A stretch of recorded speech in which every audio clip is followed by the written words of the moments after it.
ఓం శ్రీ మాత్రే నమః. హలో అండి, welcome back to my channel. ఈరోజు ఈ వీడియోలో నేను లలితా సహస్రనామంలోని 22వ నామం యొక్క పద విభజన అలాగే వివరణను వివరిస్తున్నానండి. ముందుగా అయితే వీడియోని లైక్ చేసి చూడడం స్టార్ట్ చేయండి. వీడియో చివరి వరకు చూడండి, మీకైతే నచ్చుతుందండి. అంతులేని విశ్వంలో అసలైన సింహాసనం ఏది అంటే అమ్మ ఎక్కడ నివసిస్తుందో ఎప్పుడైనా సరే ఆలోచించారా మీరు? ఈ శ్లోకం మనకి ఆ రహస్యాన్ని చెబుతుందండి. 22వ శ్లోకం యొక్క పద విభజనని ఇప్పుడు చూద్దామండి.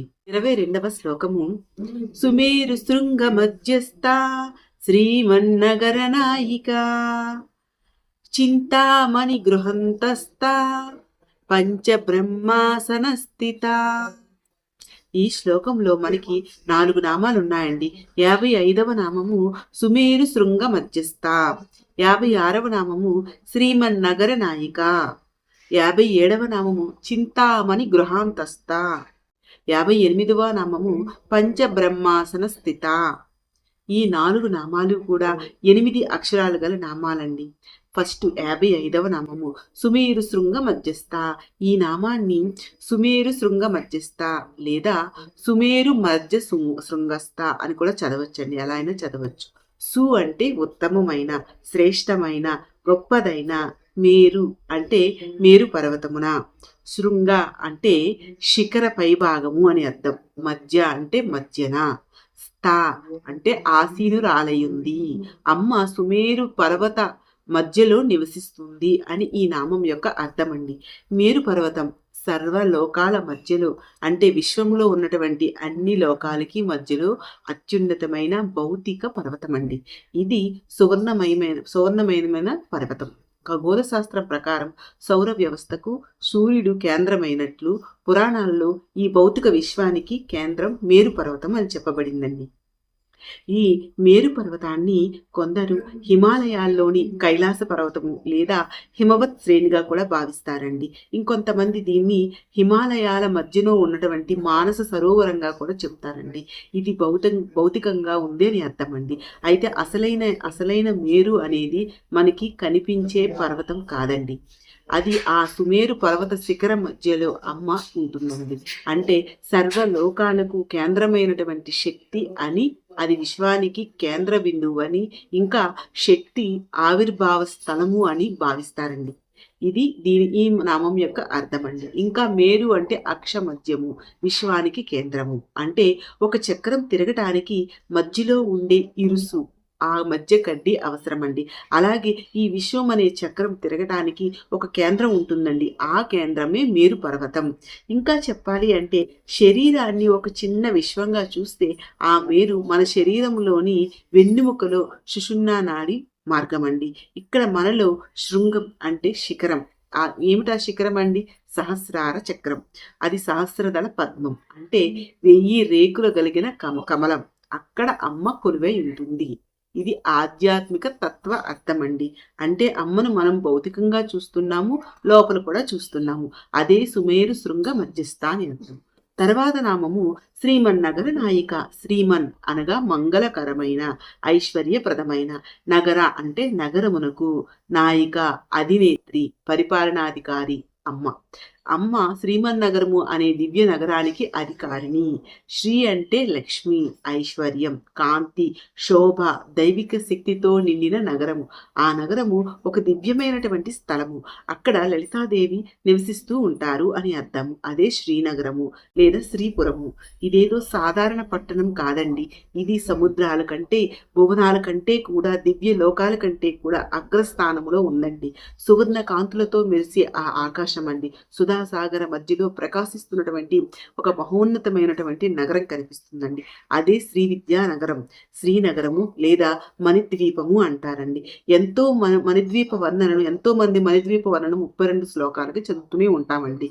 కానీ అసలైన మణిద్వీప వర్ణన ఎంతో అద్భుతంగా ఉంటుందండి. అది దేవి భాగవతంలో చెప్పబడిందండి. మణిద్వీప వర్ణన ఒక్కసారి వినండి. ఆ నగరము చుట్టూ కూడా 18 ప్రాకారాలు ఉన్నాయంట. ప్రతి ఒక్క ప్రాకారము కూడా వివిధ రకాలైన లోహములతో ఉందంట. అలా ప్రతి ప్రాకారము మధ్య వీధులు, సువర్ణ ఇటుకులతో నవరత్నాల మేడలు, కల్పవృక్షాలు, అడుగడుగున సరస్సులు, వివిధ రత్న వాటికలు, ఎన్నో మండపాలు, రెండు కళ్ళతో ఆస్వాదించలేనంత కని విని ఎరుగని అద్భుతమైనటువంటి కోటాను కోట్ల ప్రకాశంతో ఉంటుందంట ఆ మణిద్వీపము. ఎందరో దేవతామూర్తులు, దిక్పాలకులు, దేవి శక్తులు, దేవి పరిచారకులు, అష్టమాతృకలు, అష్టమంత్రినులు, యక్షులు, కిన్నెరలు, గంధర్వులు, కింపర్షాదులు, ఇంకా లతలు, చెట్లు, ఆ తీగలకు ఉన్న పుష్పాల సుగంధ పరిమళాలు, ఆ చెట్లు కూడా రత్నమయంగా వజ్ర పుష్పాలతో, మరకత ఆకులతో ఎంతో అద్భుతంగా, మాటలకు అందనటువంటి పదాలు దొరకని అద్భుతమైన ఆ శ్రీనగరము అదే మణిద్వీపము అండి. ఆ నగరానికి అధినేత్రి లలిత త్రిపుర సుందరి దేవి. దేవతలు అమ్మ చుట్టూ సేవ చేస్తూ ఉంటారంట. అక్కడ అమ్మ నగర నాయికగా వెలుగొందుతూ ఉంటుందంట, మనందరినీ చూస్తూ ఉంటుందంట. తర్వాత నామము చింతామణి గృహాంతస్థ. చింతామణి అంటే చింతామణుల చేత, గృహము, అంతస్థ అంటే లోపల భాగములో వసించున్నది అమ్మ. అమ్మ చింతామణుల గృహములో నివసిస్తున్నది. చింత అంటే మనసులో తలిచిన కోరిక లేదా విచారము. మణి అంటే రత్నము. చింతామణి అంటే తలచినది తక్షరం నెరవేర్చే మహామణి. అలాంటిది ఒక్కటి కాదంట, మొత్తం చింతామణులేనంట. అటువంటి గృహంలో అమ్మ నివసిస్తున్నారంట. ముందు నామంలో మనం చెప్పుకున్నాం కదండి, శ్రీ విద్యానగరము లేదా మణిద్వీపము. అందులోని ఆ ప్రాకారాలు అన్నీ దాటిన తర్వాత ఉన్నదే చింతామణి గృహము. అదే దేవి సదనమండి. అందులో 1000 స్తంభాల మండపాలు 4 ఉంటాయంట. శుభ మండపాలకు చుట్టూ కాశ్మీర, మల్లిక, కుందవనాలు, వాటిలో అసంఖ్యాక కస్తూరి మృగాలు, అమ్మ ధరించినటువంటి కస్తూరి తిలక సువాసనలు మనం ఇంతకు ముందే చాలా నామాల్లో చెప్పుకున్నాం కదండి. అలాంటి ఎన్నో కస్తూరి మృగాలంట. ఎంత పరిమళమో మీరే ఆలోచించండి. పెద్ద సరోవరము, అది అమృత రసపూర్ణమంట. అందులో ఎన్నో పద్మాలు, వాటిపైన విసురుకొనే గండు తుమ్మిదలంట. వాటి జూంకారాలు, 4 మండపాలు అని చెప్పుకున్నాం కదండి. వాటిల్లో ఏకాంత మండపంలో మంత్రులతో లోక సంరక్షణార్థమైనటువంటి వాటిని చర్చిస్తూ, జ్ఞాన మండపంలో భక్తులకు జ్ఞానోపదం చేస్తూ, ముక్తి మండపంలో అర్హత కలిగిన వారికి ముక్తిని, శృంగార మండపంలో అయ్యవారితో అంటే పరమశివునితో సంగీత గానాలు వింటూ ఉంటారంట. ఇలా అమ్మవారు ఉన్న చింతామణి గృహం అలా ఉంటుందంట. అయితే మన శరీరంలో గృహము అంటే ఇక్కడ మన హృదయమే గృహము అన్నమాట. అమ్మ మన హృదయ మందిరంలో ఉంటూ మనిలా మన కోరికలు నెరవేరుస్తూ ఉంటారంట. తర్వాత నామము పంచబ్రహ్మాసన స్థిత. పంచ అంటే 5, బ్రహ్మ అంటే బ్రహ్మల చేత, ఆసన అంటే పీఠము లేదా సింహాసనము, స్థిత అంటే ఆసీనురాలై ఉన్నది అని అర్థం. అమ్మ పంచబ్రహ్మాసనం మీద ఆసీనురాలై ఉన్నది. పంచబ్రహ్మ రూపాలు ఎవరండి? బ్రహ్మ, విష్ణు, రుద్ర, ఈశ్వర, సదాశివ. వీరే పంచబ్రహ్మ రూపాలండి. వీరిలో సృష్టిని బ్రహ్మ, రక్షణని విష్ణు, లయాన్ని రుద్రుడు, తిరోధానాన్ని ఈశ్వరుడు, అనుగ్రహాన్ని సదాశివుడు. ఇలా ఈ 5 బ్రహ్మలు కూడా ఉంటారండి. ఈ 5 బ్రహ్మలు ఎక్కడ ఉంటారంటే అమ్మ సింహాసనము పీఠానికి ఉన్నటువంటి 4 కోళ్ళు బ్రహ్మ, విష్ణు, రుద్ర, ఈశ్వరుడు ఉంటే పలకమేమో సదాశివుడు అండి. దాని మీద 16 ఏళ్ల భువనేశ్వరి మహాదేవుడు అతని వామాంకంపై అమ్మ వెరజిల్లుతూ ఉంటారంట.